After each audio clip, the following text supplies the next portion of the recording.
in today's world, after having all the material things, I must say, still there's a longing for something. There's some void inside us.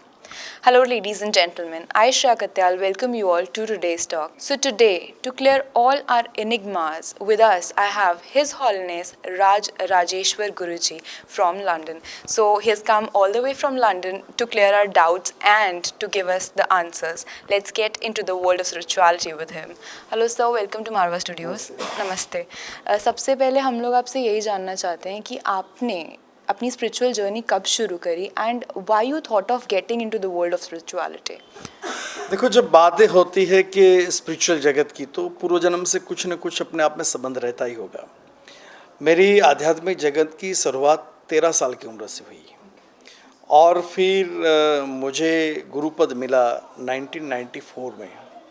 यानी कि भारत से England जब गया 93 में, 94 में मुझे गुरुपद मिला और वहाँ से समाज को कुछ देने की क्रिया मैंने की. और यानी कि जगत जो है, जगत के साथ आध्यात्मिक जगत को मैंने जोड़ा, अपने आप को और किसी और को देने की क्रियाएं की. अगर हम देखें कि 13 साल जो आपने एज बताई है, वो एक बहुत टेंडर एज होती है. तब तो हम लोग डिसाइड कर रहे होते हैं कि हमें क्या करना है. इतने सारे डाउट्स होते हैं, इतने सारे क्वेश्चंस होते हैं.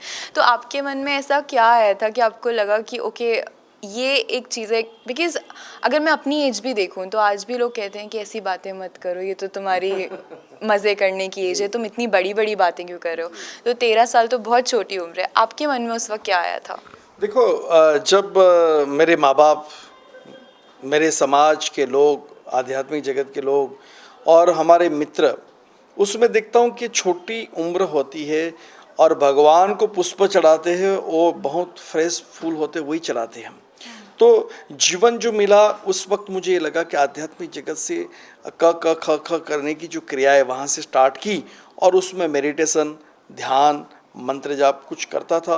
तो छोटी उम्र में मुझे उसके काफ़ी अच्छे रिजल्ट मिलने लगे. यानी कि माइंड फ्रेश, अपने आप में कुछ कार्य नहीं होता तो चलो ये मंत्र जाप करके सुबह चलते हैं तो एग्ज़ाम में पास हो जाना. इस सब चीज़ को साथ में लेकर के मुझे छोटी आयु से ही ये कार्य मिला और करता. तो मैं यूँ कहूँगी कि आपकी लाइफ में मैजिक होते गया और आपका ट्रस्ट बढ़ते गया गॉड में और स्पिरिचुअलिटी में, right. That is really very nice because once we have the flavour of peace there is no U turn to it. Okay, sir, my next question is that we know the term spirituality, but then everybody has their own meaning of it, own definition of it. Nobody is actually clear about this term, this thing, this concept. So I would like to know from your side, आपके हिसाब से spirituality exactly है क्या? देखो, spirituality जो है आध्यात्मिक जगत, और आध्यात्मिक जगत जैसे दूध के अंदर ही मक्खन है, दूध के अंदर ही घी है, दूध के अंदर भी छाछ है, मगर उसको बनाने के बाद समाज देखती है कि ये छाछ है और ये मक्खन है तो दूध के अंदर ही. वैसे ही आध्यात्मिक जगत हमारे जीवन का एक अंग होता है. आध्यात्मिक जगत में एक ऐसा एक मैजिक पावर है कि जिसको जोड़ने से आत्म शांति, यानी कि मन की शांति, आत्मा की शांति एक हो जाती है. उसको आध्यात्मिक जगत माना गया है according to the my knowledge, जो मैं प्रैक्टिस करता हूँ. नहीं तो कई आदमी को बोलोगे भाई भगवान कैसा होता है, तो बोलता हाथी जैसा. कोई आदमी ने हाथी की पूंछ देख दी, कोई ने कान देख लिया, तो वो अपना एक्सप्लेनेशन वही करेगा. मगर मेरा मानना ये है कि आध्यात्मिक जगत वो ऐसा जगत है जो आत्मा से परमात्मा की ओर ले जाने का एक रास्ता. आध्यात्मिक जगत का एक ऐसा मेरा मानना है कि जो चीज़ हम नहीं देख सकते उससे प्यार करना. हम कहते we really love Lord Shiva, मगर शिव जी ने हमको देखा, हमने शिव जी को देखा नहीं.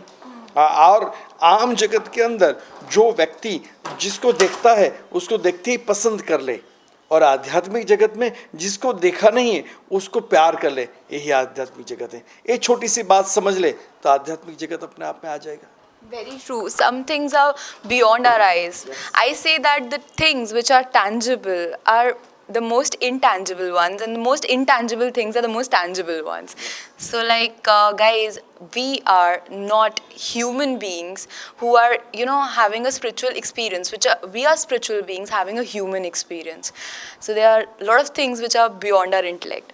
Okay, so आजकल हमने देखा है कि हमारे पास सब कुछ है, सारे materials हैं, ऐशो आराम की ज़िंदगी है, अच्छी लाइफ है, कंफर्ट्स हैं, बट देन स्टिल एक वॉइड है हमारे अंदर, एक चीज़ है कि कुछ अधूरा है, पीस नहीं है, वो एकदम जिसको कहते हैं ना निर्वाणा वाला स्टेट, वो हम लोगों में से बहुत कम लोग अटेन कर पाए। तो आपके हिसाब से ऐसा क्यों है और how can this thing be completed और करेक्टेड?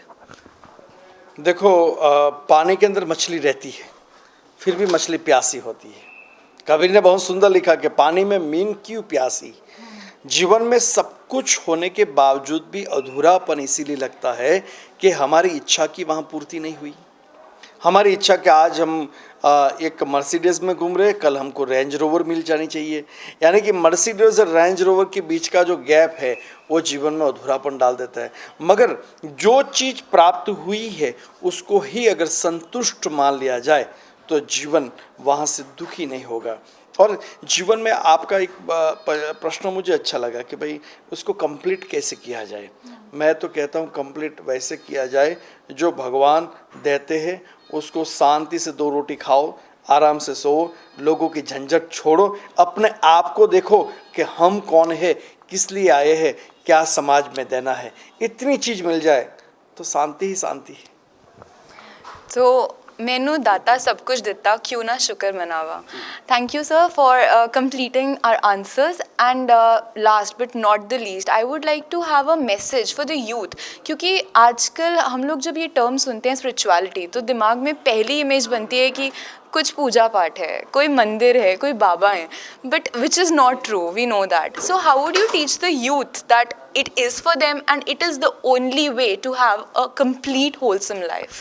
मैं तो ये कहूँगा कि आप मंदिर में जाते हो भगवान शिव को जल चढ़ाने के लिए, अगर बीच के अंदर कोई बीच रास्ते में कोई प्यासा मिल जाए तो पानी उसको दे देना। मंदिर में नहीं चढ़ाओगे तो ही आपकी धर्म की एक गति आ गई। अगर आप मंदिर में जाते हो, बाहर एम्बुलेंस दिखाई दे, अगर एम्बुलेंस वहाँ कोई किसी दर्दी को लेके जा रहा है तो उस भगवान से प्रार्थना कर लेना कि इनको अच्छा करे। एक भक्ति है। दूसरी बात, भक्ति ये नहीं कि बाबा जी के पास बैठना और बड़े बड़े दाढ़ी और बस बड़े बड़े संतों के पास बैठना वही भक्ति होती है। भक्ति का मूल सूत्र जो है वो तो हृदय से निकलता है। भक्ति का मतलब है कि अपने आप में एक दूसरे की चीज़ के साथ मिक्स हो जाना। आपका मन, आपका तन जो अपने आप को अच्छा लगे, किसी को दुख नहीं दे, उससे मिल जाए तो भक्ति है।